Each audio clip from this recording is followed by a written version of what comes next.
राजनीति को समझना जितना मुश्किल है उतना ही आसान है राजस्थान की राजनीति को समझना।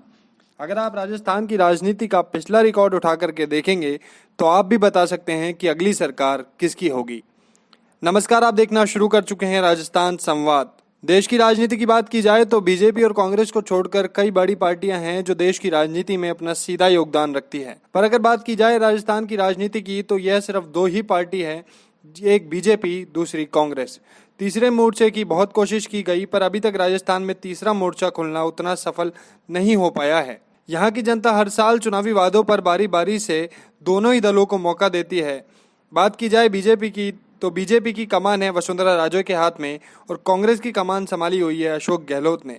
अब अगर बात की जाए तीसरे मोर्चे की तो राजस्थान के इतिहास में सिर्फ हनुमान बेनीवाल ही हैं जो तीसरा मोर्चा खोलने में सफल हुए हैं। अगर हनुमान बेनीवाल की लोकप्रियता और पिछली सरकार का रिकॉर्ड देखा जाए तो इस बार लगता है कि जनता शायद तीसरे मोर्चे की तरफ बढ़ सकती है। इसे कहने के पीछे दो अहम कारण हैं। पहला, जनता बीजेपी से तो खुश है पर वसुंधरा राजे से खासी खुश नहीं है, जिसके चलते पिछले चुनाव में जनता द्वारा बीजेपी की जगह कांग्रेस को मौका दिया गया।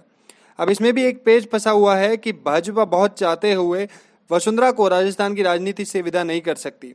साथ ही बीजेपी के पास अभी तक वसुंधरा का कोई तोड़ नहीं है, क्योंकि वसुंधरा चाहे सत्ता में हो या नहीं हो, वो राजनीति में अपनी पकड़ हमेशा मजबूत रखती है। दूसरा कारण है अशोक गहलोत। अब इसे ऐसे समझिए कि कांग्रेस को अगर राजस्थान में दोबारा कोई लाया है तो वह है सचिन पायलट, पर मेहनत का फल मिला अशोक गहलोत को, जिसके चलते वो आज तक जनता के रोष का सामना करते हैं। अब अगर कांग्रेस अशोक गहलोत को हटाकर सचिन पायलट को सीट पर बैठाती है तो गहलोत गुट नाराज हो जाएगा और सरकार पर संकट के बादल मंडरा सकते हैं। अब इसके उलट अगर गहलोत को बैठाते हैं तो फिर सरकार का हालिया स्थिति किसी से छुपी नहीं है। अब जब सरकार खुद ही अंदरूनी कलह से जूझ रही हो तो जनता सिर्फ विकास का इंतजार ही कर सकती है।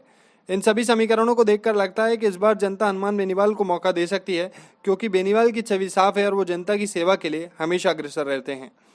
ये थी राजस्थान की राजनीति पर हमारी एक खास रिपोर्ट। ऐसे ही राजस्थान की राजनीति में अपडेट रहने के लिए आज ही सब्सक्राइब करें हमारे चैनल राजस्थान संवाद को। आज हमने कोर्स किया और कल हम उसको भूल जाते हैं, फिर कंपनी में अप्लाई करते हैं तो कंपनी हमें वापस से ट्रेनिंग देती है। आप जानते हैं ये सब कुछ क्यों होता है? क्योंकि आप जो सीखते हैं उसे उसी वक्त इम्प्लीमेंट नहीं करते।